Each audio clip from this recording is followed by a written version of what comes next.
अलग वक्ताओं को बुला करके अपने मंच के माध्यम से देश में कई लोग जुड़े हुए उनको लाभान्वित कर रहे हैं। डॉक्टर साहब को भी और योगाहार की पूरी टीम को मेरा बहुत बहुत साधुवाद। आज आपने ये मौका हमें दिया। विषय डॉक्टर साहब ने बता ही दिया है, राष्ट्र, धर्म और शिक्षा। इस विषय के ऊपर हम चर्चा करेंगे। आशा करता हूँ आप सभी कुछ नोट्स बनाएंगे और नोट्स लिखेंगे। कुछ विशेष जानकारी हो सकता है नहीं हो और एकाग्रचित्त होकर के इस कक्षा में शामिल होंगे। ई गुरुकुलम ये नाम इसलिए दिया गया है कि भाई ये जो शिक्षा है आप अपने घर पर बैठ करके गुरुकुल की जो शिक्षा प्रणाली रही है हमारी, उसमें और आज की शिक्षा प्रणाली में क्या भिन्नताएं हैं। हमारा जो राष्ट्र है, भारत राष्ट्र है, ये पूरा प्राचीन किस व्यवस्थाओं के अंतर्गत चलता था और आज क्या व्यवस्थाएं हैं, कहाँ हमारी चूक हुई, कहाँ हमारी भूल हुई, ये हम सभी जानेंगे। तो डॉक्टर साहब से और योगाहार मंच की टीम से मैं जानना चाहूँगा क्या मेरी आवाज़ स्पष्ट है और मैं शुरू कर सकता हूँ इसे? जी, आपकी आवाज बराबर आ रही है, आप शुरू कीजिए सर। जी जी, बहुत बहुत धन्यवाद। शुरू करने से पहले हमारी परंपरा रही है मंत्र पाठ से शुरू होता है, तो मंत्र पाठ कर लेते हैं। ओम विश्वानि देव सवितर्दुनितानि पराशुव यद्भद्रं तन्न आशुव। नमस्ते सभी को प्रणाम।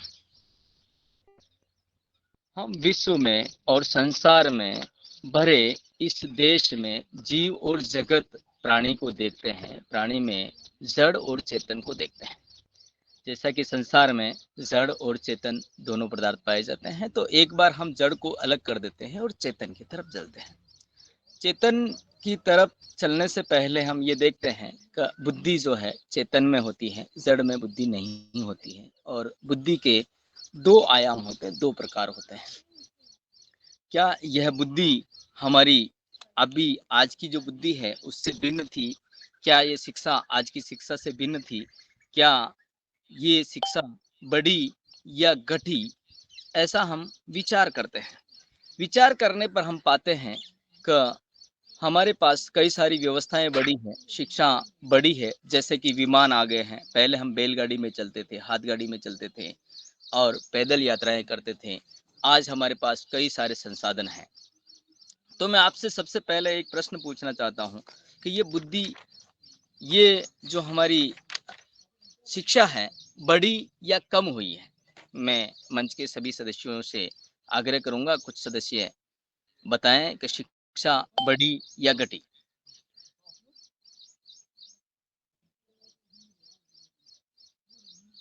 मेरा प्रश्न शिक्षा में जो जो ये हम ऐसा सोचते हैं कि भौतिक रूप से शिक्षा का बढ़ावा हुआ है, जिसमें पदार्थों के माध्यम से विभिन्न चीज बनाई जा रही है, जी परंतु नैतिक मूल्यों का अभाव हुआ है। जी हो।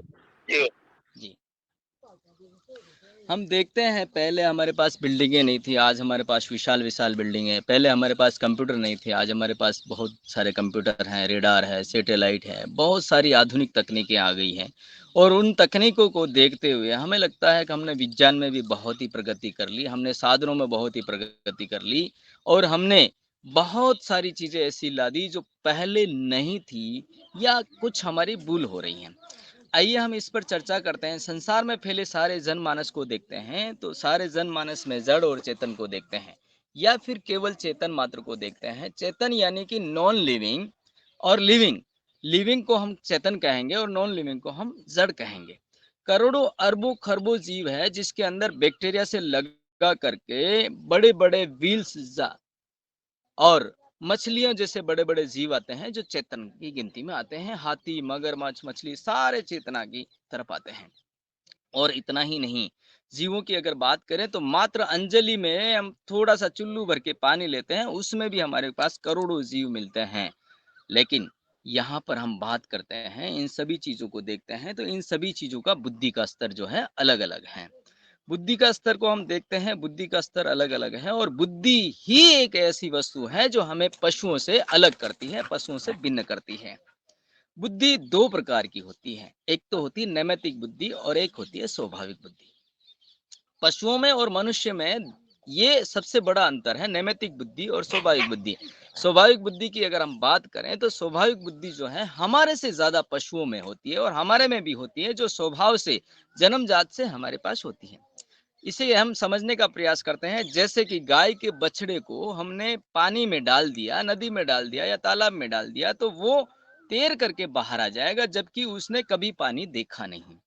लेकिन मनुष्य के बच्चे की अगर 10 पीढ़ियां भी तैराकी में वर्ल्ड चैंपियन रही हो, अगर उसने गिनीज बुक में भी नाम लिखा लिया हो और उसके बच्चे को हमने पानी में डाल दिया, तो वो तैर के बाहर नहीं निकलेगा, वो डूब जाएगा।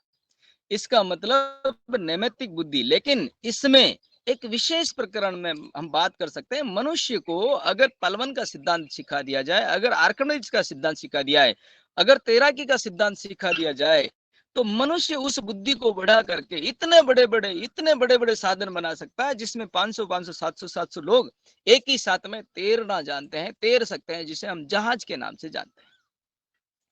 ये चीज पशु पक्षी वगैरह और मनुष्य को छोड़ करके कोई अन्य व्यक्ति नहीं कर सकता। यही चीज हमें पशुओं से भिन्न करती है। यही चीज हमें पशुओं और मनुष्य के अंदर भिन्नता दर्शाती है, और इस चीज को हम कहते हैं नैमित्तिक ज्ञान। स्वाभाविक ज्ञान हमें जन्मजात से होता है और नैमित्तिक ज्ञान हमें पाना पड़ता है। और मनुष्य जिस ज्ञान को पा लेता है, उस ज्ञान को लाखों गुना करोड़ों गुना मल्टीप्लाई कर सकता है, उसे अपने हिसाब से ढांचे में संचालित करके अपने हिसाब से उसे अग्रेसित कर सकता है। आइए हम इसके बारे में बात करते हैं। ये नैमित्तिक ज्ञान को हम एक हिसाब से कह सकते हैं शिक्षा, एक हिसाब से कह सकते हैं विद्या, एक हिसाब से कह सकते हैं ज्ञान। यह शिक्षा क्या एक जैसी होती है? नहीं, एक जैसी नहीं होती है। ये मनुष्य के अंदर अलग अलग भिन्न भिन्न प्रकार में, भिन्न भिन्न क्षेत्र में, भिन्न भिन्न जगह पर भिन्न भिन्न पाई जाती है। और ये शिक्षा, ये सीख जो है, घटती भी है और बढ़ती भी है। आइए इस पर विचार कर लेते हैं, घटती और बढ़ती कैसे हैं। घटती और बढ़ती ही इसलिए है कि अगर मनुष्य के बच्चे को किसी व्यवस्थित, सुव्यवस्थित, अच्छे व्यक्तियों के साथ में रखा जाए, अच्छी सुविधाओं के साथ में रखा जाए, अच्छे व्यक्तित्व की ओर रखा जाए, तो मनुष्य की उन्नति के मार्ग खोल लेता है और उन्नति का इतना मार्ग बढ़ा लेता है और इतना विकसित हो जाता है, वो वर्ल्ड में नाम करता है, वो देश में नाम कर लेता है। और उसी मनुष्य के बच्चे को अगर हमने किसी अलग जगह में, जहां पर शिक्षा का पतन है, जहां पर शिक्षा के नाम पर कुछ नहीं है, जहां पर विद्या के नाम पर कुछ नहीं है, उस जगह छोड़ दिया जाए, तो वो पतन की इतनी गहरी खाई में, इतनी गहरी खाई में चला जाता है कि अपना वंश नाश करके बैठता है। यही है नैमित्तिक ज्ञान, हम इसे कहते हैं। और इस नैमित्तिक ज्ञान के साथ साथ हम पशुओं से अलग बनते हैं और पशुओं से भिन्न होते हैं। और शिक्षा ही सबसे महत्वपूर्ण है व्यक्ति को व्यक्तित्व की ओर बढ़ाने के लिए। महाराजा पुरुषोत्तम श्री राम, भगवान दशरथ के पुत्र श्री राम को पुरुषोत्तम श्री राम बनाने में जो योगदान है, वो है शिक्षा और वो है विद्या का ही। और नंद जी की लाल श्री कृष्ण को योगीराज श्री कृष्ण बनाने का जो काम किया है, वो शिक्षा ने किया है, वो विद्या ने किया है, वो उसके व्यवहार ने किया है, वो उसके आचरण ने किया है, और वो उन्होंने किए हुए देश के प्रति जो कार्य किया है, उनको बनाया। शिक्षा ही ऐसी वस्तु है जो एक युवराज, एक बालक भगवान श्री राम को पुरुषोत्तम श्री राम बना देती है। और इस शिक्षा की हम बात करेंगे, इस गुरुकुल की हम बात करेंगे, कैसे भारत में शिक्षा बढ़ी या घटी या पहले आधी थी, कम थी। कुछ लोग कहेंगे कि शिक्षा तो ठीक है, लेकिन हमारा जो है गोपालन है, राष्ट्र की सेवा है, माता पिता की सेवा है, ये सबसे अग्रिम है और शिक्षा थोड़ी पीछे है। लेकिन भाइयों और बहनों, मंच में उपस्थित सभी सदस्य आदरणीय, मैं आप सभी को ये कहना चाहूंगा कि बिना शिक्षा के ये कोई भी कार्य संभव नहीं है। और शिक्षा का अगर पतन होता है, शिक्षा का अगर डाउन होता है, तो ये हम नीचे के स्तर की ओर चले जाते हैं, जैसा कि हम इस धरती पर, इस भारत भूमि पर हम देख रहे हैं। सामान्य रूप से हमने लगता है कि शिक्षा बड़ी है, यानी कि हम पहले चलते थे बैलगाड़ियों पे चलते थे, माल ढोने के लिए बैलगाड़ी का इस्तेमाल करते थे। लेकिन आज हमारे पास कई ट्रक, कई साधन और कई सारी सुरंग खोदने के हमारे पास साधन आ चुके हैं। लेकिन वास्तविकता क्या है? आइए हम विचार करते हैं, इस पर चर्चा करते हैं, इस पर चर्चा के लिए बने रहिए। फिलहाल हम एक विषय पर चर्चा करते हैं जो केवल गणित का है। गणित ऐसे माना जाता है कि जैसे बहुत बड़ा रहस्यमय है और बहुत बड़ा शास्त्र है गणित। लेकिन हम इसे जानने के लिए हम थोड़ा-सा विचार करते हैं जैसे कुछ साल पहले 1-2 साल पहले चंद्रमा पर चंद्रयान पहुँचा। तो चंद्रयान पहुँचा तो चंद्रयान को चंद्रमा पर पहुँचने के लिए उसे फिज़िक्स लगा होगा, उससे क्वांटम फिज़िक्स लगा होगा, उसे एस्ट्रोमेटिक का ज्ञान रखा गया, उसी के आधार पर अंतरिक्ष में अंतरिक्ष यान को भेजा गया होगा। ये हम सभी जानते हैं। क्या ये पहले से मौजूद था या ये अभी अभी आया है या अभी-अभी ही देखा पहले मौजूद नहीं था? इसके बारे में हम चर्चा करते हैं। तो आइए मैं ले चलता हूँ आपको 1000 साल पहले भारतवर्ष में 1000 साल पहले की यात्रा से हम प्रारंभ करते हैं, हमारी शिक्षा बढ़ी या घटी। तो 1000 साल पहले हम देखते हैं तो 499 ईस्वी में आचार्य आर्यभट्ट के नाम से एक विद्वान हुए थे और वो थे प्रथम आर्यभट्ट। आर्यभट्ट 2 हुए हैं, एक प्रथम और एक द्वितीय। तो 499 ईस्वी में जो आर्यभट्ट हुए थे उन्होंने गणित में अद्भुत कार्य किया है।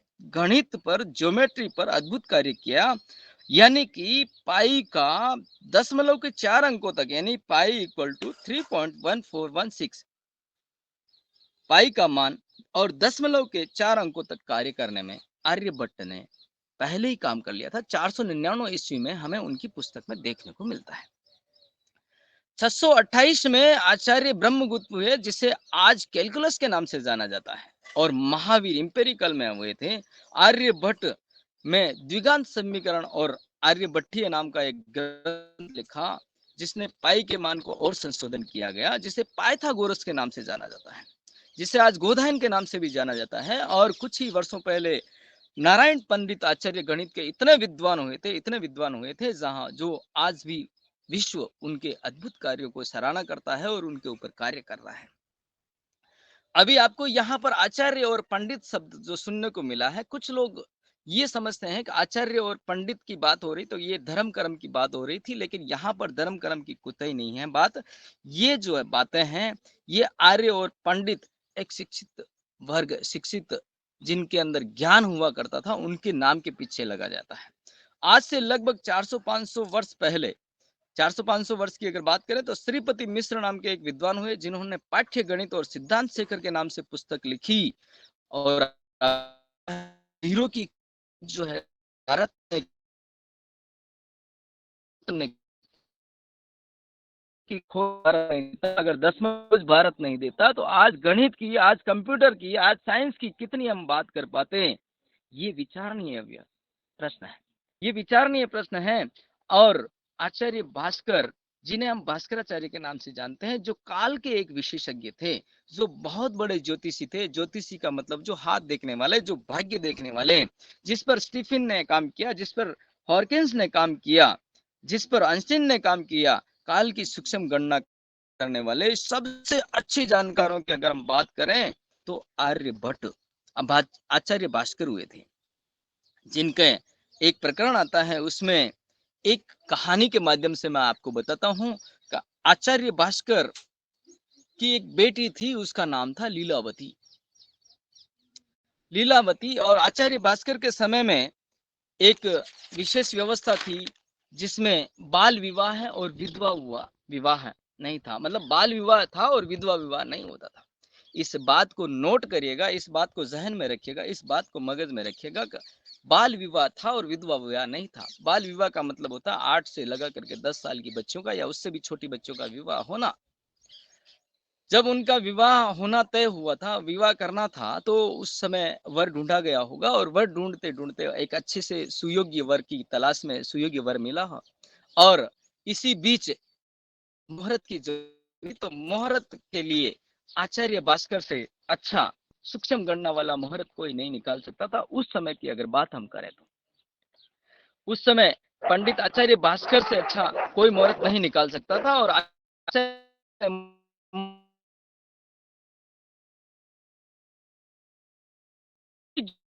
आवाज कट रही, वो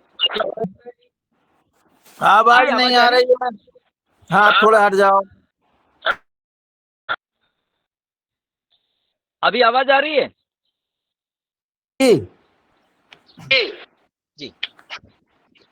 तो कब से कटी, अभी कटी है क्या पहले कट गई थी? लीलावती विवाह बाल के विवाह विवाह के समय से। ठीक है, ठीक। बाल विवाह की परंपरा थी और विधवा विवाह की परंपरा नहीं थी। बाल विवाह की परंपरा थी और विधवा विवाह की परंपरा नहीं थी, ये याद रखिएगा। उस समय मुहूर्त निकालने की बारी थी और मुहूर्त निकालने के लिए आचार्य भास्कर से अच्छा मुहूर्त कौन निकाल सकता? आचार्य भास्कर ही काल के विशेषज्ञ थे और आचार्य भास्कर ज्योतिषी में सबसे ऊपर नंबर आता था। उन्होंने मुहूर्त निकाल करके उस मुहूर्त के पेपर को, उस मुहूर्त के कागज को दुनिया के बड़े बड़े ज्योतिषों को भेजा और उनमें कहा कि भाई इस मुहूर्त में कोई कमी है या इस मुहूर्त की गणना में कुछ चूक है या इस मुहूर्त को कुछ अच्छे से बनाया जा सके, इस प्रकार का उन्होंने पत्र लिखा और सभी ज्योतिषाचार्यों को, सभी आचार्यों को मुहूर्त के बारे में बताया। तो सभी जो विदेश, जो देश के और विश्व के सभी विद्वानों की ये मुहूर्त देख करके आंखें फटी की फटी रह गई कि इतनी काल की गणना, इतनी सूक्ष्म गणना, इतनी सूक्ष्म गणना आचार्य भास्कर से कोई नहीं कर सकता। और सभी की एक तरफा आवाज आई कि आचार्य भास्कर ही इतनी सूक्ष्म गणना कर सकता है काल की, इससे बड़ा गणितज्ञ, इससे बड़ी सूक्ष्म गणना करने वाला इस देश और इस दुनिया में कोई भी नहीं है और ये मुहूर्त सर्वोत्तम है। तो इसी मुहूर्त को ध्यान में रखते हुए विवाह निश्चित हुआ। समय के साथ में विवाह परंपरागत से हो रहा था, भांगड़े फर रहे थे, फेरे फर रहे थे और मुहूर्त के अंतिम फेरे के समय में उसी समय जो वर होता है उस वर की तबीयत बिगड़ती है और उस वर का, उस भिंद का देहावसान हो जाता है। किसी कारणवश, किसी अचानक बीमारी से, किसी घात से वो मर जाता है। सोचिए, बाल विवाह था और विधवा विवाह नहीं था। आचार्य भास्कर अपनी पुत्री लीलावती से इतना प्रेम करते थे कि उसके बिना नहीं रह सकते थे और आचार्य भास्कर ने ये देखा कि इतना अच्छा मुहूर्त किया और मुहूर्त के बावजूद भी मेरी बच्ची विधवा हो गई। और उस समय विधवा महिला को सूरज देखने का अधिकार नहीं होता था और उसके बाल काट दिए जाते थे, उसे चूड़ी और उसके जेवर वगैरह सारे उतार दिए जाते थे और वो जिंदे जी, जीते जी सूर्य के दर्शन नहीं देख सकती थी, सूर्य के दर्शन नहीं कर सकती थी, बाहर किधर आना जाना नहीं कर सकती थी, ऐसी परंपरा थी। तो आचार्य भास्कर इस दुविधा में पड़ गए, इसी कष्ट में पड़े हुए अपने आप को उन्होंने एक ऐसे कक्ष में बंद कर दिया जहां पर कोई कुछ नहीं, वहां पर कई महीनों तक अन्न पानी लेते रहे और अपना कुछ कार्य वहीं अंदर करते रहे। कुछ महीनों बाद वो बाहर आए आचार्य भास्कर, तो बाहर आकर के ऐलान करते हैं कि जो भी फलित ज्योतिष है वो इतना कारगर नहीं है जितना गणित ज्योतिष है। आचार्य भास्कर कह रहे हैं, ये मैं नहीं कह रहा, आचार्य भास्कर अपनी पुस्तक में कहते हैं कि जो फलित ज्योतिष है वो इतना कारगर नहीं हो सकता और गणित ज्योतिष जो है वो पूरा कारगर है और पूरा साइंटिफिकली है।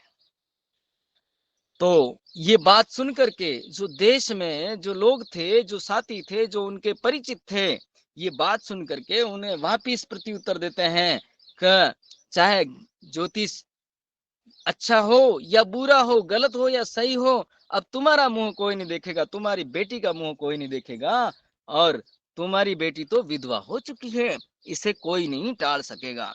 तो आचार्य भास्कर कहते हैं ये अकर्मण्यों की बातें हैं, इन बातों से कोई फर्क नहीं पड़ता और मैं ऐसा काम कर जाऊंगा जो दुनिया मेरी याद करेगी और शास्त्रों को याद करेगा।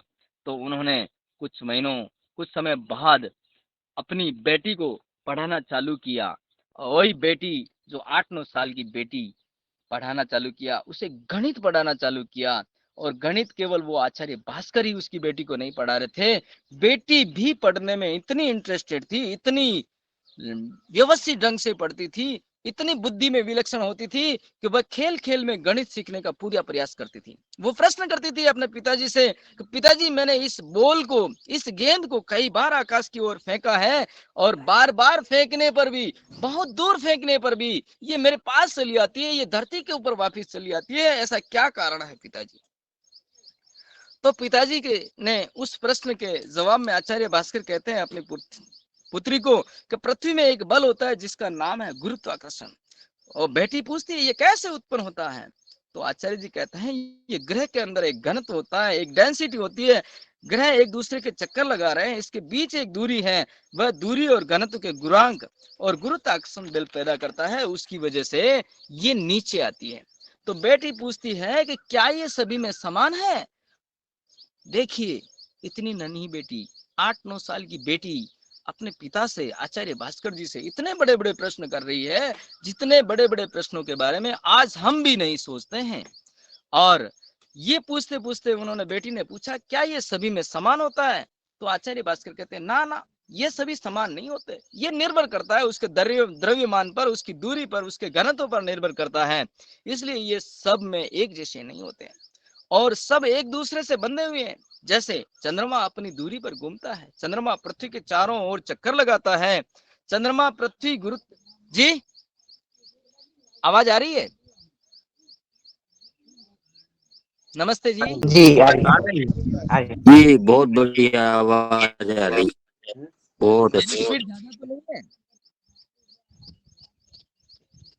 चंद्रमा अपनी धुरी पर घूमता है, चंद्रमा पृथ्वी के गुरुत्वाकर्षण में बंधा हुआ है, सूर्य के चारों ओर घूमता है, सूर्य चंद्रमा और पृथ्वी गुरुत्वाकर्षण में बंधे हुए आकाश गंगा के चारों ओर चक्कर लगा रहे हैं। सूर्य चंद्रमा पृथ्वी और आकाश गंगा अपनी दूरी पर बंधे हुए आकाश गंगा के समूह के चारों ओर चक्कर लगा रहे हैं। सूर्य चंद्रमा पृथ्वी आकाश गंगा और आकाश गंगा के साथ में प्रवग आकाश गंगा, ये कई ब्रह्मांडों में अलग अलग गतियों से अलग अलग गतियां कर रहे हैं। इस प्रकार इतने विभाग हो जाते हैं, इतने विभाग हो जाते हैं जिनकी जनगणना करना असंभव है। विचार कीजिए, एक 9-10 साल की बच्ची क्वांटम फिजिक्स सीख रही है, क्वांटम फिजिक्स इतनी जिज्ञासा के साथ भी सीख रही है और प्रश्न भी कर रही है। आचार्य जी ने अपनी पुत्री को ये गणित पढ़ाते पढ़ाते एक ग्रंथ लिख डाला, एक मोटी पुस्तक लिख डाली जो एलजेब्रा पढ़ा रहे थे, उस पुस्तक का नाम लिखा लीलावती। और ये पुस्तक लीलावती ग्रंथ आकाश की ऐसी स्थिति में स्थित हो गया जैसे कि ध्रुव तारा अटल है, उस तरह ये ग्रंथ स्थापित हो गया। और इस ग्रंथ पर आज दुनिया रिसर्च कर रही है, आज दुनिया के लिए यह एक पहले साबित हो रहा है। और मां लीलावती ने बड़े होकर के 10 ग्रंथ लिख डाले, जिसमें दीर्घ सिद्धांत भास्कर, लघु सिद्धांत भास्कर, सिग्नोमेट्री, ज्योमेट्री, ये सभी मां लीलावती ने लिखे हैं। अभी रुकिए, मां लीलावती के वो 10 ग्रंथ जिस पर दुनिया काम कर रही है, अभी तक दुनिया का कोई भी व्यक्ति उस ग्रंथ के उस पहलू को नहीं सुलझा पाया, कैसे ज्ञात हुआ ये नहीं जान पाया। अभी रुकिए, प्राचीन काल में 2 डॉक्टर हुए थे जिनका नाम आचार्य चरक और आचार्य सुश्रुत होता था। आचार्य चरक जो है फिजिशियन थे और सुश्रुत थे सर्जन। कहा जाता है कि इनके ये जो 2 डॉक्टर थे, इन डॉक्टरों के समय में देश के अंदर कोई भी ऐसी बीमारी नहीं थी जिसका इलाज नहीं था। आचार्य सुश्रुत 300 से ज्यादा सर्जरी की बातों का, 300 से ज्यादा सर्जरी का उनकी पुस्तक में आज भी उल्लेख मिलता है, जिसमें प्लास्टिक जैसी सर्जरी भी का विवरण भी मिलता है। और आचार्य चरक की पुस्तक में इतनी गहन जानकारी है, इतनी गहन जानकारी है कि विटामिन, प्रोटीन, कैल्शियम किस पदार्थ में किस जगह ज्यादा है। इतना ही नहीं, कौन सा तत्व किस जगह कितनी मात्रा में, यानी कि शेर के सिंग के अंदर क्या है, गाय के कौन से अंग में क्या है, बछड़े के कौन से अंग में क्या है, कबूतर के कौन से अंग में क्या है, और अपना गिलोय के अंदर कितनी, पत्ते के अंदर कितना प्रतिशत विटामिन है, कितना प्रतिशत प्रोटीन है, कितना प्रतिशत आयरन है और किस जगह पर उपलब्ध है, इतनी सारी चीजें आचार्य जी ने अपनी पुस्तक में लिख डाली। और ये पुस्तकें आज भी विद्यमान हैं। और उस समय ऐसा कोई रोग नहीं था जिसका इलाज नहीं था। आज 10 रोग ऐसे हैं जिसका कोई इलाज नहीं है। हाँ, मैं मानता हूं कि आयुर्वेद में अभी वर्तमान समय में रिसर्च बहुत कम हो रहे हैं, पहले रिसर्च ज्यादा थे। इस रिसर्च की कमी के कारण आयुर्वेद कुछ पीछे रह गया। लेकिन आज और उसी पुस्तक में लिखा हुआ है, उसी पुस्तक में मेंशन है, बाल को सीधी लाइन में 7 भाग में कैसे काटा जाता है, लंबे, खड़े नहीं, लंबे, लंबे के 7 भाग कैसे किया जाता, 9 भाग कैसे किया जाता, वो लिखा हुआ है। और चींटी के अंदर कृत्रिम पैर यानी कि कांटे का पैर लगा करके कैसे चलाया जाता है, चींटी का सर्जरी कैसे किया जा सकता है, इसका भी उल्लेख है। आज सोचिए डॉक्टरों की स्थिति क्या है, मेडिकल की स्थिति क्या है, आप सभी जानते हैं, आप सभी अवगत हैं। और इसके बाद ऐसा आज दिन तक कोई डॉक्टर नहीं हुआ, ऐसा कोई भी गणितज्ञ नहीं हुआ जो इन सारी बीमारियों को, जैसे कि आज 10 बीमारियां हैं, शुगर का कोई इलाज नहीं, कैंसर का कोई इलाज नहीं, बीपी का कोई इलाज नहीं, थायराइड का कोई इलाज नहीं, केवल R&D है और केवल रिसर्च है, केवल केमोथेरेपी करने से इलाज हो जाता है, ये कहीं पर भी नहीं लिखा हुआ। लेकिन आचार्य सुश्रुत गिलोय में लोहा, फास्फोरस, जिंक कहाँ कहाँ कितना प्रतिशत है, साफ साफ लिखा हुआ है। और अभी रुकिए, लोग इंजीनियरिंग की बात करते हैं, इंजीनियरिंग की, इंजीनियरिंग क्या पहले नहीं थी, इसके बारे में भी हम विचार करते थे। अब इसमें हम भगवान श्री राम जी की कथा के ऊपर, प्रकरण के ऊपर जाते हैं। आप सभी ने या हम सभी ने यूं कहे, हमने श्री राम की कथा सुनी है, कथा, उसकी साइंस नहीं सुनी, उसका विशेष ध्यान नहीं रखा। भगवान श्री राम वनवास लेते हैं और 14 वर्ष का वनवास में उनके 13 वर्ष बड़ी सरलता से निकल जाते हैं, बड़ी सरलता से ठीक ठीक निकल जाते हैं। वो बहुत सारे काम करते हैं, लेकिन 14वें वर्ष में माता सीता का अपहरण हो जाता है। जो दुनिया का सबसे बड़ा राजा, दुनिया का सबसे शक्तिशाली राजा, जिसे रावण के नाम से जानते हैं, वो माता सीता का अपहरण कर लेता है और उसे श्रीलंका, लंका में ले जाता है। सोचिए उस समय क्या श्री राम ने, क्या भगवान श्री राम ने ये सोचा होगा कि दुनिया का सबसे बड़ा राजा जो है, हमारी पत्नी को, हमारी अर्धांगिनी को, हमारी श्रीमती सीता को ले गया है, उसे हम कैसे लाएंगे? ये उन्होंने विचार करते हुए उन्होंने अपने ही साथ 2 भाई, मात्र 2 भाई, राम और लक्ष्मण, सीता का अपहरण हो जाता है और उन्हें उस सीता को लाना होता है। उसी समय समुद्र से रास्ता अगर देखा जाए तो श्रीलंका का लगभग 50 किलोमीटर का रास्ता है। सोचिए वहां श्रीलंका में जाकर के विश्व के सबसे बड़े राजा रावण को हरा करके माता सीता को वापस लाना होता है, तो उन्होंने विचार किया होगा, उन्होंने विचार करके बताया होगा अपने साथियों को, अपने मित्रों को, सुग्रीव को बताया होगा कि अब यहाँ पर पुल बनाना होता है। कभी कभी इस बात पर विचार करते हैं कि 50 किलोमीटर का पुल, सुग्रीव को, नल को, नील को ये कहा गया होगा। तब उन्होंने सोचा होगा कि राम जी क्या कह रहे हैं आप, इतना बड़ा पुल कैसे बनाएंगे, हमारे पास तो कोई साधन नहीं, हमारे पास कोई संसाधन नहीं है। लेकिन उन्होंने 50 किलोमीटर का ऐसा पुल बनाया जो आज भी अडिग है। भारत की लंका से दूरी 50 किलोमीटर की है और इसके बाद 9-10 किलोमीटर का पुल बना है जो चाइना वगैरह ने मिलकर के बनाया है। और पुल इतना मजबूत था, इतना मजबूत बनाया जाना है जिसमें सेना जानी है, जिसमें बारूद जाने हैं, जिसमें ट्रकें जाने हैं, कई लाख सैनिक जाने हैं। इतना बड़ा पुल बनना है, इतना मजबूत पुल बनना है। आज पुल बनने की स्थिति आप जान रहे हैं, पुल बनने से पहले ढह जाता है। आज की इंजीनियरिंग को आप जानते हैं, क्या पुल बनाने में, इतना बड़ा, इतना मजबूत पुल बनाने में सिविल इंजीनियरिंग का काम नहीं था? क्या इतना मजबूत पुल बनाने के लिए मैकेनिकल इंजीनियरिंग नहीं जानते थे, ओशन साइंस नहीं जानते थे, जियोलॉजी नहीं जानते थे? अगर श्री राम और उनके साथी, उनके इंजीनियर सिविल इंजीनियरिंग नहीं जानते थे, मैकेनिकल इंजीनियरिंग नहीं जानते थे, ओशन साइंस नहीं जानते थे, जियोलॉजिकल नहीं जानते थे, तो इतना लंबा चौड़ा, इतना व्यवस्थित पुल नहीं बांध सकते थे, नहीं बांध सकते थे, नहीं बांध सकते थे। इस बात से ये साबित होता है, इसका मतलब ये है कि विद्या जो है, शिक्षा जो है, इंजीनियरिंग जो है, साइंस जो है, इससे पहले भी थी। ऐसा नहीं है बिना साइंस के ये पुल नहीं बांधा जा सकता, बिना सिग्नोमेट्री के ये बिल पुल नहीं बना जा सकता, बिना सिविल इंजीनियरिंग के, बिना मैकेनिकल इंजीनियरिंग के ये पुल इतना बड़ा, इतना सुव्यवस्थित और इतना मजबूत नहीं बांधा जा सकता है। तो हमने इस बात से ये सिद्ध किया है कि भाई ये जो शिक्षाएं थी पहले थी, क्या पहले भी ऐसी ही शिक्षा थी? पहले 21 शिक्षाएं पढ़ाई जाती थी, आज तो सिर्फ 5 विषय में बच्चा तीसरी कर लेता है, 12वीं पास कर लेता है और दूसरे विषय से उसका कोई भी लेना देना नहीं है।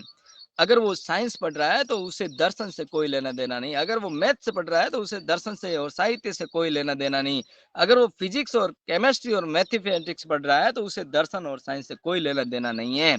लेकिन उस काल में आर्यभट्ट ने सूर्य से 0.385 एस्ट्रोनॉमिकल यूनिट्स दूरी है, ये उसी समय बता दिया था। बुध की दूरी इतनी है, बृहस्पति की दूरी इतनी है, शुक्र की दूरी इतनी है, इस ग्रह की दूरी इतनी है, ये सभी उनके शास्त्र में मौजूद है। लेकिन आज इन लोगों ने कई सिस्टम, कंप्यूटर, फलाना ढीमका और कई सारे साधनों को देख करके चंद्रमा की दूरी निकाली, सूर्य की दूरी निकाली, तो भी उतनी व्यवस्थित नहीं आती जितनी आचार्य भास्कर लिखते हैं, जितनी पहले आर्यभट्ट ने बताई गई है। और आर्यभट्ट की दूरी और वर्तमान टेक्निकल के विशेषज्ञों की अगर बात करें तो कई बार रिसर्च होने के बाद अंतिम बार विशेषज्ञों ने, साइंटिस्ट ने ये माना है कि अब आर्यभट्ट की दूरी और वर्तमान की टेक्निकल ने माना है कि ये ठीक उसी तरह आती है हमारी दूरी भी, जो आर्यभट्ट ने अपनी पुस्तक में लिखी है। समीचीन है, सूक्ष्म है। इसी टेक्नोलॉजी पर भारत जीता था, इसी टेक्नोलॉजी पर भारत विश्व गुरु तक माना जाता था। और इतना ही नहीं, 10 के 16 अंकों तक गुरुत्वाकर्षण की खोज करते थे, आचार्य भास्कर ने की गई है, कहा जाता है। और हमारे समीचीन विद्वान, हमारे भाई पंडित राजीव दीक्षित जी कहते हैं कि भारत के अंदर 7.5 लाख गांव और 7.5 लाख गुरुकुल हुआ करते थे, जिन गुरुकुलों का नाम नालंदा, तक्षशिला, विक्रमशिला, वैशाली, शूरबी, नागार्जुन कहा जाता था। ये विश्वविद्यालय, ये दुनिया के कई लाख छात्र इसमें आकर के पढ़ते थे और कई लाख छात्र इसमें ज्ञान प्राप्त करते थे। ये दुनिया की धरोहर थी, ये राष्ट्र की धरोहर थी और इसी धरोहर के माध्यम से भारत को विश्व गुरु कहा जाता था, विश्व गुरु। आइए हम आगे समझते हैं, भारत देश था या अलग अलग गणराज्य का देश था, इसे हम अभी गणराज्य मान करके चलते हैं, इसकी बात हम आगे करते हैं। तो इससे बात करने से पहले क्या ये शिक्षा कहाँ चली गई और इस शिक्षा पर अब क्या हो रहा है, क्या ये गुरुकुल कहाँ चले गए, इस पर चर्चा करते हुए हम आगे बढ़ते हैं। तो इस देश में, इस राष्ट्र में, इस गणराज्य में, इस भारत देश में पहला हमला जो मुसलमान ने किया वो मोहम्मद बिन कासिम ने किया। ये सबसे बड़ा हमला था मोहम्मद बिन कासिम का। उसके बाद गोरी का हुआ, गजनबी का हुआ, बाबर का हुआ। ये हमले जो है मार्केबल है, ये हमले सबसे प्रभावशाली रहे। और इन हमलों के बाद में सबसे ज्यादा प्रभावशाली मोहम्मद गोरी का था। और मोहम्मद गोरी के बाद पृथ्वीराज चौहान के साथ में मोहम्मद साबुद्दीन गोरी जीत जाता है। उनके युद्ध में कई बार युद्ध करने पर पृथ्वीराज चौहान के युद्ध में पृथ्वीराज चौहान हार जाता है और साबुद्दीन गोरी जीत जाता है। अपेक्षा करिए, साबुद्दीन गोरी जीत जाता है और उसके बाद में यह अपने गुलाम कुतुबुद्दीन अहमद को यहाँ का राज्य सौंप देता है। कुतुबुद्दीन अहमद जो पशु, जो हत्यारा बख्तियार खिलजी बिहार, बंगाल, राजस्थान और पश्चिमी उत्तर प्रदेश में ये अपना राज्य स्थापित करता है। और हालांकि असम के राजा ने बख्तियार खिलजी की हत्या कर दी, उसे आग लगा दी, लेकिन इसमें एक जो हमला होता है, हमला में एक प्रकरण आता है जिसमें नालंदा, विक्रमशिला, उदयंतपुरी और इसमें सबसे बड़ा जो हमला होता है नालंदा पर हमला होता है। और ये बख्तियार खिलजी, ये हत्यारा, ये क्रूर, ये राक्षस, ये दानव जहां जहां शहरों को आग लगा देता है और जंगलों को जला देता है। जलाते जलाते अपनी राज्य की स्थापना करते करते, अपने धर्म की स्थापना करते करते ये आगे चलता है। और इतना ही नहीं, लहू लुहान कर देता है, भारत की धरती को खून से रंग देता है। इतना ही नहीं, अपनी बहन और बेटियों के स्तन काट देता है, अपनी बहन और बेटियों की गर्दनें काट देता है, बलात्कार करता है। और ये राक्षस चोटियां पकड़ पकड़ करके खींच देता है, अपने प्राइवेट पार्ट्स के ऊपर छुरे गोपते हुए आगे चढ़ता है। और इसने अपने नालंदा पर आक्रमण करने से पहले जब पहुंचता है नालंदा के पास, तो वहां पर एक बिल्डिंग दिखाई देती है और उस बिल्डिंग के लिए ये पूछता है कि ये क्या है। तो दुभाषी की मदद से उन्हें ये कहा जाता है कि ये लाइब्रेरी है। तो वो पूछता है कि ये लाइब्रेरी है, इसमें क्या है, इसमें कितनी पुस्तकें हैं। तो विचार कीजिए, आज मैं आपको पूछूंगा, आज मैं आपसे प्रश्न करना चाहता हूं कि एक लाइब्रेरी में आज की व्यवस्था के अनुसार कितनी पुस्तकें पाई जाती होगी, कितनी पुस्तकें रखी जाती होगी, कितने शास्त्र रखे जाते होंगे। विचार करिए और आप अपने आप को अनम्यूट करके बताएं कि आज अगर लाइब्रेरी हमारे पास सबसे बड़ी लाइब्रेरी है तो कितनी पुस्तकें उसके अंदर होगी। जवाब दीजिए।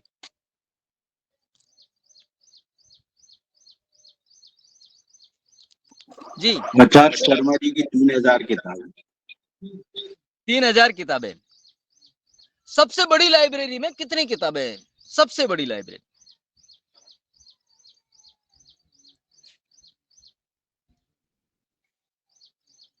बताइए डॉक्टर साहब, बताइए पवन जी, भाई साहब बताइए।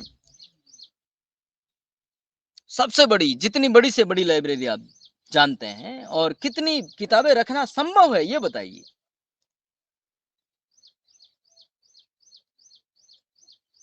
अब कंप्यूटर पे तो लाखों किताबें रखा जाती हैं इस समय। लाइब्रेरी फिजिकल की बात कर रहे हैं।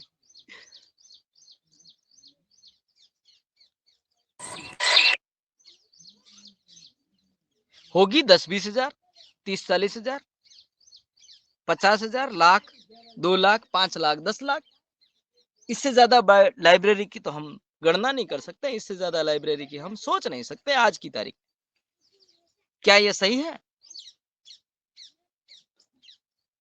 हाँ, इतनी होगी बस। लेकिन विचार कीजिए, उस समय नालंदा जैसी लाइब्रेरी में कितनी किताबें रही होगी, कितनी किताबें रही होगी। लगभग लगभग 90 लाख से ज्यादा पुस्तकें, 90 लाख से ज्यादा शास्त्र, वो भी मोटे मोटे शास्त्र। यानी कि ये मोटा मोटी हम ये कह सकते हैं 1 करोड़ के लगभग किताब, जो आज दुनिया में किसी भी लाइब्रेरी में उपलब्ध नहीं है, दुनिया में किसी भी लाइब्रेरी में उपलब्ध नहीं है। और उसे मैनेज करना, उसे संभवतया व्यवस्थित रखना आज संभव नहीं है। लेकिन जब इतनी किताबों का नाम सुना, इतनी पुस्तकों का नाम सुना, इतने शास्त्रों का नाम सुना, तो ये क्रूर, ये हत्यारा कहता है कि इसमें कुरान है क्या। तो दुभाषी की मदद से कहा जाता है कि महाराज इसमें कोई कुरान उरान नहीं है। तो ये कहता है इसमें अगर कुरान नहीं है तो इसे जला दिया जाए, और अगर इसमें कुरान है भी तो उस कुरान को बाहर निकाल दिया जाए, और बाकी सभी पुस्तकों का कोई काम नहीं है, इसमें आग लगा दी जाए। तो उस समय आग लगा दी जाती है। कुछ इतिहासकार इसे अतिशयोक्तिपूर्ण कहते हैं कि ये आग जो है 6 महीने तक चली, 6 महीने तक चली। और कुछ समीचीन इतिहासकार कहते हैं कि उस समय सर्दी का समय आ गया था, तो ये पानी गर्म करने के लिए उन पुस्तकों का इस्तेमाल करते थे, और वो धुआं लगभग लगभग 5-6 महीने तक चलता था। और इसी प्रकार विक्रमशिला, इसी प्रकार उद्यनपुरी पर हमला होता है, और ये इतने बड़े बड़े विश्वविद्यालय थे, इतने बड़े बड़े गुरुकुल थे, इनकी इकाई में, इनके मार्गदर्शन में, इन जो आचार्य तैयार करते थे, इनकी पुस्तकों से लाखों गुरुकुल का पल्लवन पोषण होता था। और ये राजा महाराजाओं की देख रेख में होता था। और ये जो है छोटे छोटे गुरुकुलों को दाना पानी डालते थे। लेकिन आज गुरुकुलों की स्थिति क्या है आप सभी जानते हैं। रही कही कसर, लगभग लगभग 700 साल तक इन मुसलमानों ने इन क्रूर हत्यारों ने हमारे ऊपर राज किया। रही सही कसर ईसाइयों ने गुलाम करके अपने सिद्धांतों को बिठा करके अपनी शिक्षा को बिठा करके नष्ट कर दिया। और नष्ट करने के बाद भारत पुनः आजाद हुआ। और आजाद होने के बाद भारत एक धर्मनिरपेक्ष राज्य बना। धर्मनिरपेक्ष धर्मनिरपेक्ष का मतलब होता है उदासीन, जिसका कोई काम नहीं हो रहा वो भी अच्छा, नहीं हो रहा वो भी अच्छा। अगर इसे हम माने तो आज लोग पगार के लिए काम करते हैं, लोग तनख्वाह के लिए काम करते हैं, किसी का अपना कोई कर्तव्य नहीं है। अगर कह दिया जाए सभी पुलिस वालों को, सभी शिक्षकों को और सभी बैंक के स्टाफ को या सभी सरकारी कर्मचारी को या प्राइवेट कर्मचारी को कहा दिया जाए कि आपको महीना होते ही तनख्वाह आपके खाते में आ जाएगी, आप काम करो या ना करो उससे कोई फर्क नहीं पड़ता, तो कुछ लोगों को छोड़ करके अधिकांश व्यक्ति काम नहीं करेंगे। ये आप सभी जानते हैं। इसे कहते हैं धर्मनिरपेक्ष। और धर्मनिरपेक्ष में आजादी के बाद ये पढ़ाया जाता है पुस्तकों में, बच्चों की पुस्तकों में, अहिंसा परमो धर्म। और 4-5 पेज के बाद पढ़ाया जाता है अल्लाह को प्यारी है कुर्बानी। अब बच्चा पढ़ता है अल्लाह को प्यारी कुर्बानी और उससे पहले पढ़ता है कि अहिंसा परमो धर्म है। बच्चा किसकी माने? बच्चा बचपन में ही अपना विवेक खो देता है और अपनी सारी चीजें खत्म कर देता है कि मैं अल्लाह को कुर्बानी दूं या मैं अहिंसा परमो धर्म की पालना करूं। बच्चा अपना विवेक खो देता है। इतना ही नहीं, एक मिनट लूंगा, 1 मिनट।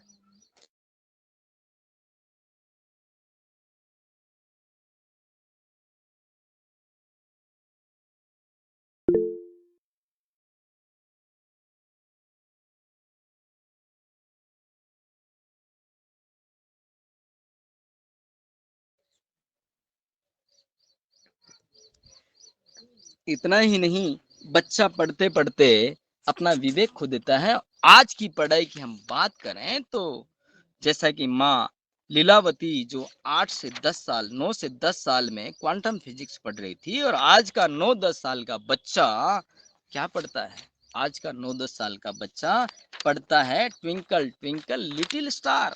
स्टार चाहे पृथ्वी से कितने ही गुना बड़े हो, पृथ्वी से कितने ही गुना लंबे चौड़े हो, और पृथ्वी से यहाँ की तक की बृहस्पति जो है पृथ्वी से 300 गुना बड़ा है, और उसे स्कूल में, उसे विद्यालय में पढ़ाया जा रहा है ट्विंकल ट्विंकल लिटिल स्टार।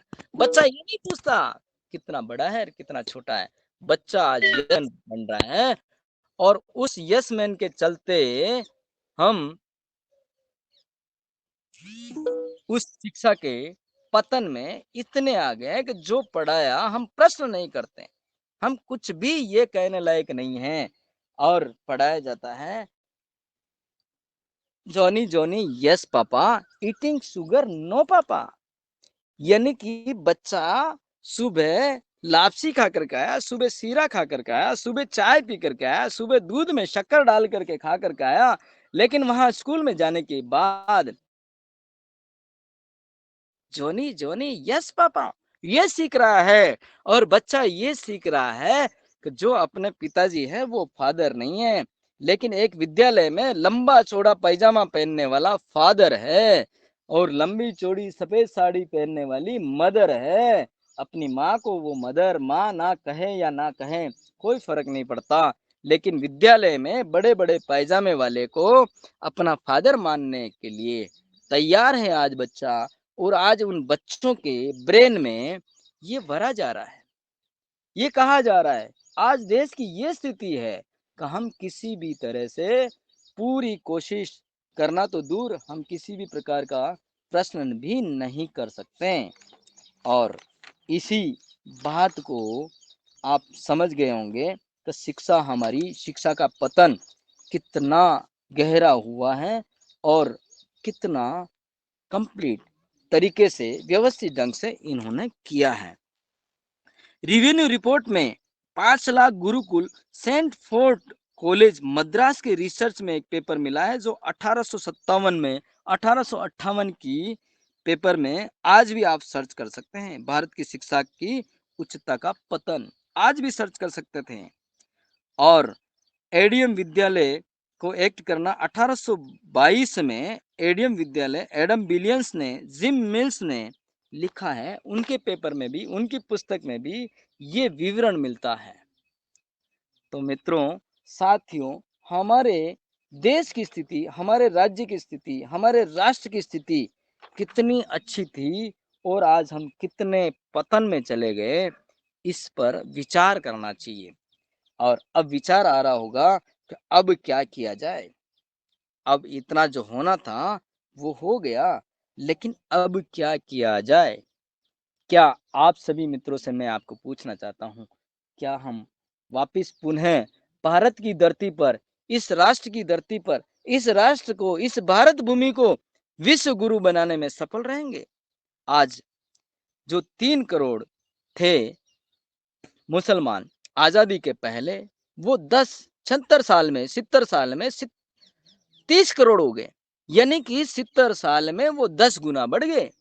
आने वाले 70 साल की अगर हम बात करें, वैसे तो इतना समय नहीं लगेगा अब, लेकिन आने वाले 70 साल की बात करें तो 30 करोड़ से 300 करोड़ ये मुसलमान कब बन जाएंगे, और कब हमारी भारत भूमि, हमारे से, हमारे पूर्वजों की भूमि, हमारे श्री राम की भूमि, हमारे श्री कृष्ण, योगीराज श्री कृष्ण की भूमि, जिस श्री राम का रक्त हमारे खून में, हमारे लहू में, हमारे रक्त के कण कण में घूम रहा है, क्या वह रक्त आज भी शांत है? आज भी इस चीज को नहीं समझ रहा कि वो 3 करोड़ से 30 करोड़ हो गए और 30 करोड़ से 300 करोड़ हो जाएंगे। अरे 30 करोड़ से 50 करोड़ भी हो जाएंगे तो भी हमें जीने नहीं देंगे। विचार करिए, क्या करना पड़ेगा हमें इसके लिए? आइए मैं आपके प्रश्न ले लेता हूं और आगे हम इन कक्षाओं से, ई गुरुकुल से हम कैसे जुड़ सकते हैं, इसकी जानकारी भी मैं प्रदान करूंगा। लेकिन स्वागत है आपके सुझाव का, आपके प्रश्नों का। आपको जो चीज समझ में नहीं आई उसके बारे में आप मुझे प्रश्न कर सकते हैं। मैं तैयार हूं आपके प्रश्नों के व्यवस्थित ढंग से जितना मुझे आता है उतने उत्तर देने के लिए। जी धन्यवाद। बने सिंह जी नमस्ते। जी भ्राता जी प्रणाम।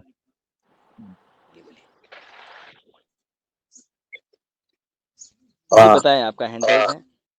जी आदरणीय, मेरा तो प्रश्न इसलिए है कि एक अपनी सिस्टर है, उसका बालक है, उसके बारे में मैंने एक बार आपको कॉल भी किया था, जी तो उसके बारे में कुछ बातचीत करना है। तो दीदी रेखा आप राजोरा जी, थोड़ी आप देर में कॉल कीजिए। अभी वो विद्यमान है ना? रेखा राजोरा जी, जो आप ना माइक ऑन करके बात करें।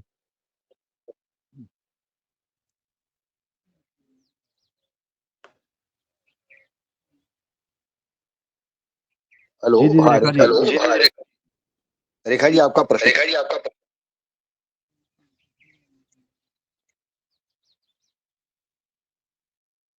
शायद रेखा जी तक आवाज नहीं पहुंच रही है।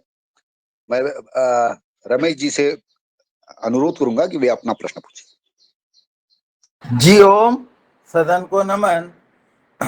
आज की योग कक्षा बहुत अच्छी रही और चर्चा भी बहुत ही महत्वपूर्ण चल रही है। सर, मेरा निवेदन ये है कि अभी भी हम हेलो। गुरुकुल की ओर। जी हेलो। रेखा जी बात। हाँ ठीक है। आप पहले रमेश चंद्र जी बात कर ले, फिर रेखा जी को हम मौका देंगे। तो जैसे गुरुकुल के तरफ अभी भी हम नहीं जा रहे हैं। अभी हम जा रहे हैं मंदिरों के निर्माण के लिए और भागवत कथा कराने के लिए। ये दो चीजें जो है हमारे देश में गली गली, मोहल्ले मोहल्ले हो रही है, पर उसमें भी इन बातों पर कोई ध्यान नहीं दिया जा रहा है। इसके संबंध में आपका क्या विचार है?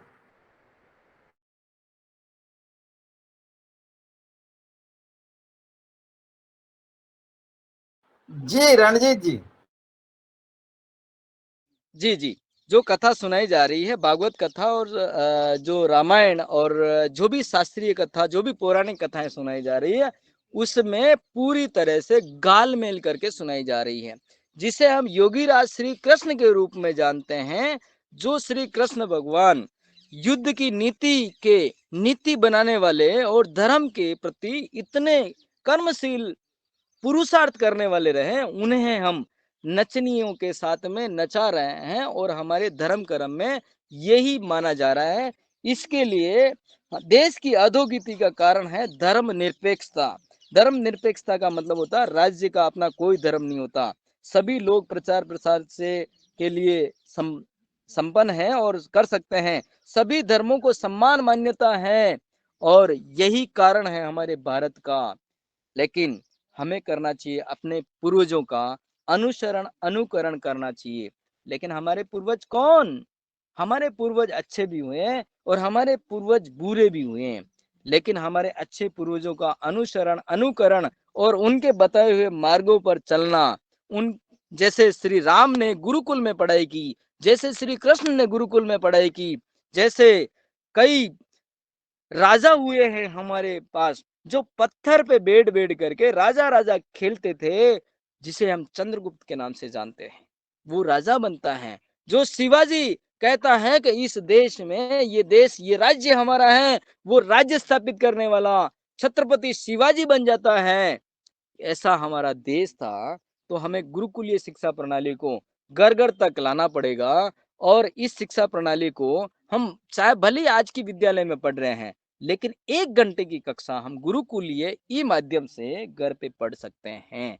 ये व्यवस्था हमारे आचार्य जी ने बनाई हुई है, जो आर्ष विद्या गुरुकुल के नाम से है, और उसका लिंक मैं आपको पूरी तरह से दूंगा, जो आपके घर को गुरुकुल बना देगा और आपके घर के अंदर इतने बड़े बड़े सिद्धांत स्थापित कर देगा, जिसे हम रावण कहते हैं। उसके 10 चेहरे हमें दिखते हैं और वो 10 चेहरे थे या नहीं थे, ये सारी सत्यता आपके सामने आ जाएगी। जी रमेश जी। धन्यवाद रमेश जी। और मैं रेखा जी से विनती करता हूँ कि वे अपना सवाल पूछें। ओम जी। जी ओम। मेरा बालक है 16-17 साल का। जी। वो 3 साल की उम्र में उसको माताजी निकली थी, उसके बाद बोलना भूल गया। अच्छा समझदार था, बढ़िया बोलता था और थोड़ा मंदबुद्धि हो गया। अब वो उसकी स्थिति ऐसी है कि वो बोलना नहीं चाहता है, काम नहीं करना चाहता है, एक जगह बैठा रहना चाहता है। Hello hello. हाँ आ जी रही है आवाज। आ रही है। उसकी कुछ वीडियो क्लिप मुझे भेजिएगा और जी कुछ समय बाद आप व्यक्तिगत कॉल कीजिएगा। मेरे जी नंबर जी आपके पास होंगे या बड़े साहब के पास हैं, आप ले लीजिएगा। जी। ठीक। नेक्स्ट। ठीक है। बने सिंह जी से मैं दरखास्त करता हूँ कि यदि वे कुछ पूछना चाहते हैं तो अपना सवाल कीजिए। नहीं, वो दीदी के बच्चे के बारे में पूछना था आदरणीय, तो मेरा तो हो गया और दीदी का भी हो गया क्वेश्चन। जी ठीक है बने सिंह जी, ठीक है।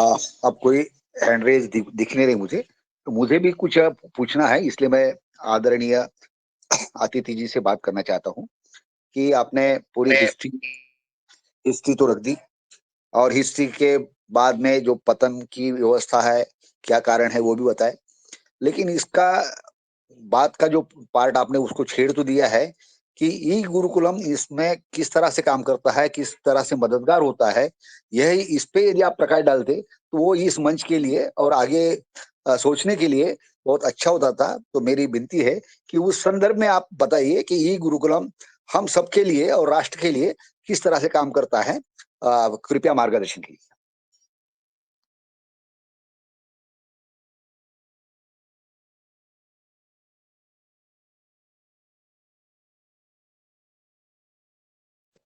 जी बहुत बहुत धन्यवाद। आपने बहुत ही विशेष प्रश्न रखा है, इस प्रश्न का इंतजार था मुझे। आपने व्यवस्थित ढंग से लिख दिया। मेरी आवाज मिल रही है आपको? जी मिल रही। मैं एक स्क्रीन शेयर कर रहा हूँ, इसमें आप जो है इसे स्क्रीनशॉट ले लीजिए सभी मित्र। स्क्रीन आ गई?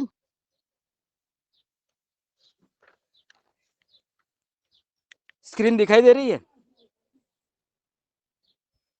स्क्रीनशॉट ले जी, सभी मित्र स्क्रीनशॉट ले लीजिए और इसे गूगल स्कैन करके, ये गूगल फॉर्म है, ये गूगल फॉर्म भरेंगे आप तो आपको एक समूह में जोड़ा जाएगा और उस समूह में रात को 8 बजे ई गुरुकुलम की कक्षाएं चलती हैं,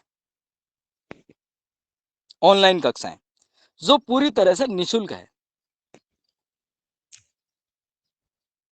हो गया स्क्रीनशॉट? जी। जी।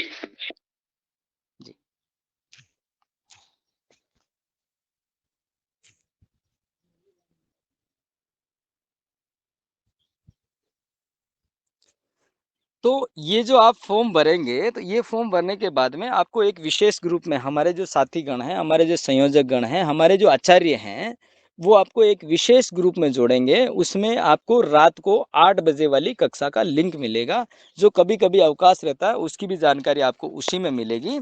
और मैं तो बहुत ही छोटा बालक हूँ इस विषय के लिए।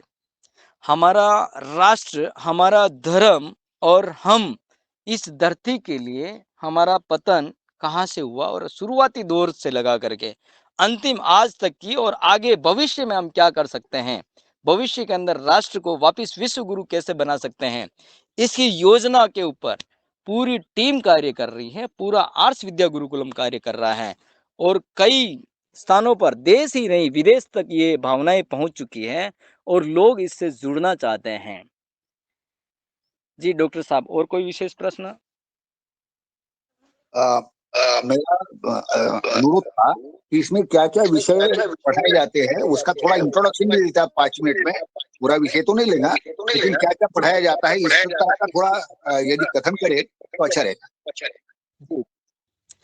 सबसे पहले हमारे राष्ट्र की जो प्राचीन जो सभ्यता थी, जो प्राचीन जो आश्रम थे, चारों आश्रम के बारे में बताया जाएगा। और इतना ही नहीं, देश के वेदानुसार हम जो क्या सिद्धांतों के ऊपर काम करते थे और उन वेदों को हम सरलता से अपने घर पर किस तरह सैद्धांतिक तौर पर, तार्किक तौर पर, अपनी बुद्धि के आधार पर बिना किसी साहित्य की मदद से कैसे पढ़ सकते हैं और क्या-क्या सिद्धांत उसके अंदर है, वो सारे बताए जाएंगे।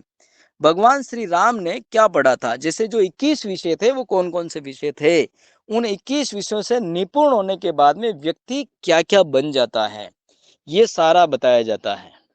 और इतना ही नहीं, ठीक-ठीक जानकारी अपने साहित्यों की, जैसे साहित्य में हम जब गुलाम हुए थे, हमारी 1100 साल की गुलामी में हम इतना पतन हो चुका कि हम सोचने को मजबूर हो जाते हैं, सोचना नहीं चाहते हैं। आज सिर्फ हम पैसों के पीछे पड़े हुए हैं और आधुनिकता के दौर में इस कदर गिर गए हैं कि हमें हमारा समाज, हमारा राष्ट्र, हमारे भाई, हमारे माता, हमारे पिता के प्रति क्या कर्तव्य है, वो सारा भूल गए हैं। वो सारी चीजें इन कक्षाओं में बताई जाएगी, लेकिन ये भी एक दिन का काम नहीं है। ये लगभग महीने, 1.5 महीने, 2 महीने चलने वाली कक्षाएं हैं। इसके लिए मैंने आपको ये लिंक उपलब्ध करवाया है। इस लिंक से आप जुड़ेंगे और मैं आपको एक कस्टमर केयर नंबर भी दे दूंगा, जिसके ऊपर आप अपने विचार रख सकते हैं और प्रश्नोत्तरी कर सकते हैं। जी जी धन्यवाद। और अभी किसी का कोई हैंड रेज नहीं है, तो मैं हरिद्वार से हमारे आदरणीय पवन सर को आमंत्रित करता हूँ कि आज के मुख्य अतिथि के बारे में, विषय के बारे में वे अपनी ऑब्जर्वेशन और राय जो है वो रखें। आदरणीय पवन कुमार।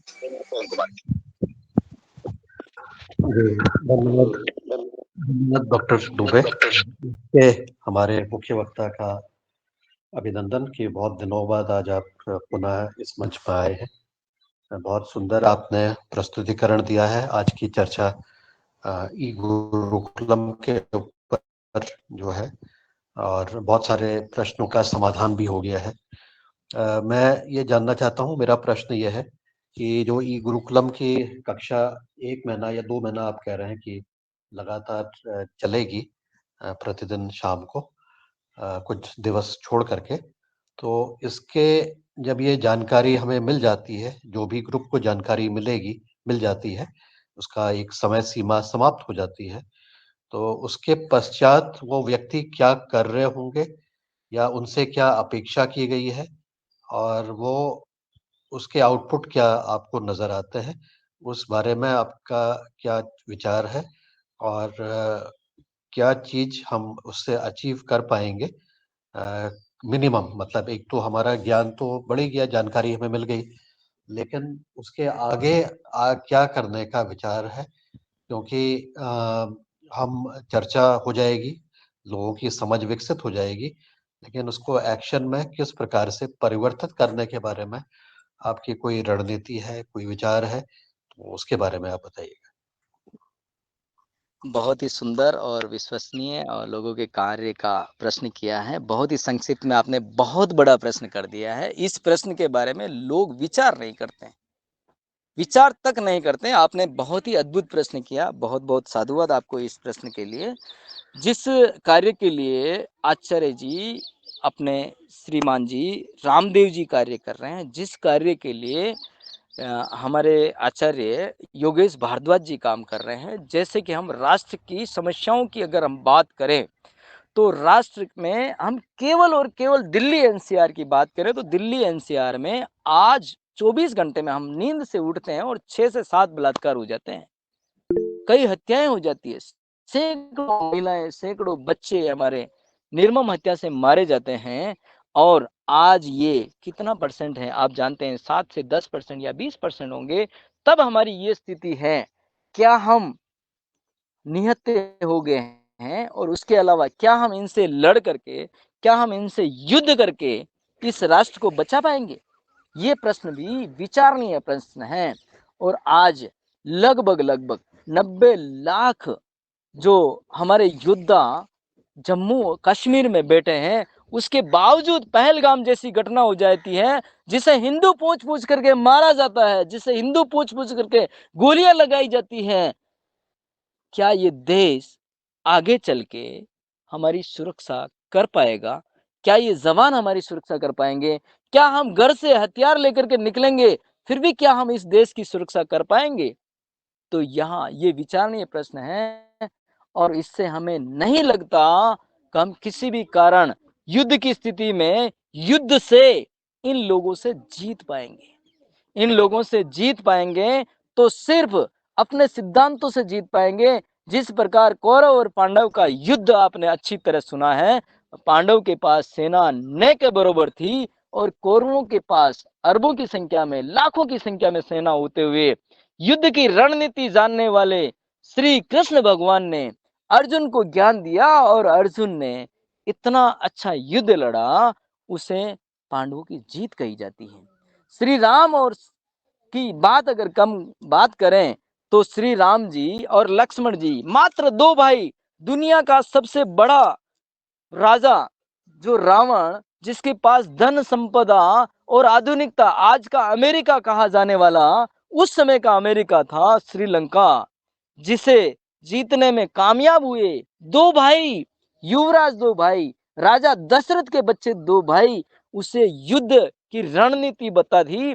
उन्होंने गांव-गांव जाकर के, शहर-शहर जाकर के अपने आस-पास के लोगों को, आदिवासी इलाकों में अपने मित्रों को शत्रुबोध सिखाया, शत्रुबोध सिखा करके शत्रु को ज्ञान दिया, अपने शास्त्रों का ज्ञान दिया, अपने धर्म का ज्ञान दिया और तुम्हें ये करने से आगे ये फायदा मिलेगा और तुम्हारी अगली पीढ़ियां सुखी रह पाएगी। ये ज्ञान जो मिला है वो श्री राम से मिला है। उन श्री राम से, उन श्री कृष्णचंद्र भगवान से, उन जो गुरुकुल में उन गए हैं, उन गुरुकुल के माध्यम से हम शत्रुबोध सीखेंगे, हम राष्ट्र की अवधारणाएं सीखेंगे, हम धर्म किसे कहते हैं वो सीखेंगे, हम वेद पढ़ेंगे, हमारे पुराणों में क्या चूक हुई है, हमारे जो प्राचीन 1100 साल की गुलामी में हमने आज क्या-क्या भूल कर बैठे हैं और उस भूल को कैसे सुधारा जा सकता, ये सिर्फ और सिर्फ विद्या से समझा जाएगा, शिक्षा से समझा जाएगा। शिक्षा में बदलाव और शिक्षा में अंतर या अपने मस्तिष्क को शत्रु बोध आना बहुत ही जरूरी है। उस चीज को समझ करके हम भारत को पुनः विश्व गुरु स्थापित करने में कामयाब रहेंगे। जी धन्यवाद। धन्यवाद जी। अभी आदरणीय चैन कुमार जी से मैं अनुरोध करूंगा कि वे आए और अपनी बात रखें। चैन कुमार जी।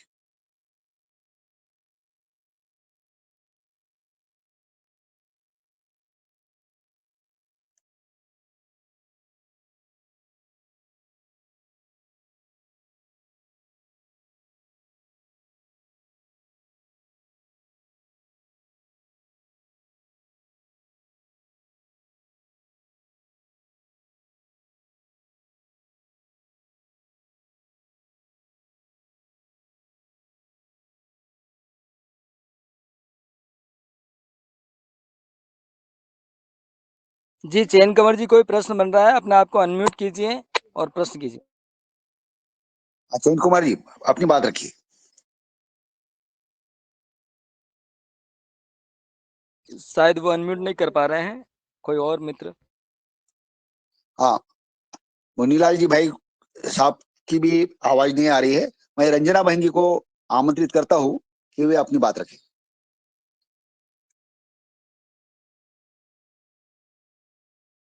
सर 8 बज गया, समापन कर दीजिए ना।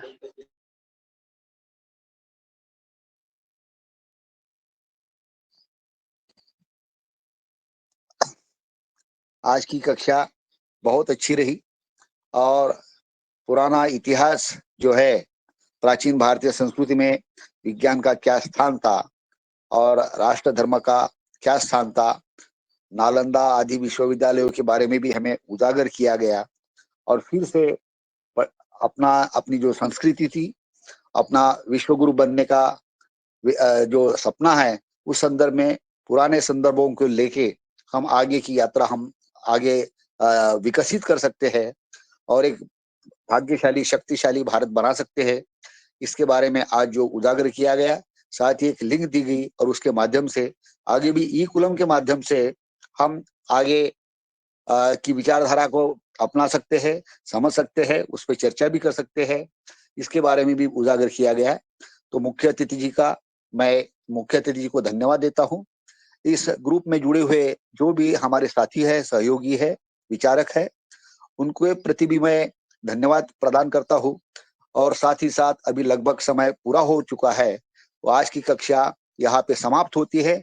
कल फिर से हम लोग मिलेंगे और कल 5:30 बजे हम योग कक्षा में मिलेंगे, योग की उमंग के साथ में। और 6:45 बजे फिर नए विषय को लेके हमारा योग आहार का यह जो यज्ञ चल रहा है, उसमें हम शरीक होंगे। इस संकल्पना के साथ, भावना के साथ आज की कक्षा यहाँ पे खत्म हुई, ऐसा मैं जाहिर करता हूँ। धन्यवाद। बहुत अच्छा सर। और आज डॉक्टर किशोर सर जी ने बड़ा सफल संचालन किया।